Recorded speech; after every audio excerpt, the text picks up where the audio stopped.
હું શું કહું છું, તમારી પાસે એવી પરમિશન છે કે વિડીયો ન ઉતારવો છે? કોઈ એવો કાયદો?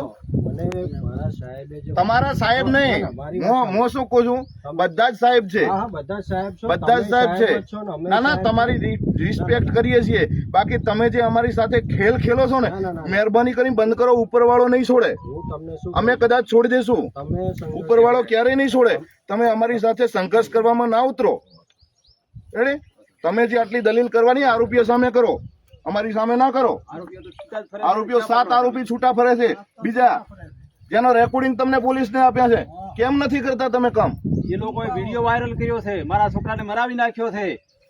તમે એના ઉપર નથી કરતા, તમે પરિવારને દબાવવાની વાત કરો છો યાર. વિડીયો વાયરલ કરી મારા છોકરાનું મર્ડર કરાવી નાખ્યું છે, એને તમે આરોપીને નથી પકડતા. આરોપીના બધે તમે રહો છો સાહેબ. હું ફરિયાદી બોલું છું.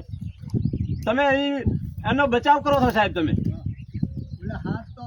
મારું તમે થઈ ગઈ હદ. હવે મારું તમે છોકરાનું છીનફેન કરવા તમે આયા છો, મને ન્યાય આપવા નથી આયા. મારા છોકરાની લાશ કાઢવા માટે તમે આ બધું આવી રીતનું કર્યું. મારી મોગલીઓ સહી તમે હજી બધી સ્વીકારી નથી. આરોપી બધાએ છૂટા ફરે છે. આમ આરોપીના તરફેણમાં તમે છો સાહેબ. આ પ્રશાસન કેવી રીતે આ બધું આ આરોપીના પ્રશાસન આરોપીઓ સામે છે અને હજુ ધમકાવવાની કોશિશ કરે. હા, અને તોય મને દબાવવાનું કરો છો. આરોપી તો 7 જણા કાલે મારા ઘર આગળથી નીકળ્યો છે. આરોપી ફરાર ફરે છે, કોઈ આરોપીની ધરપકડ થતી નથી. હા.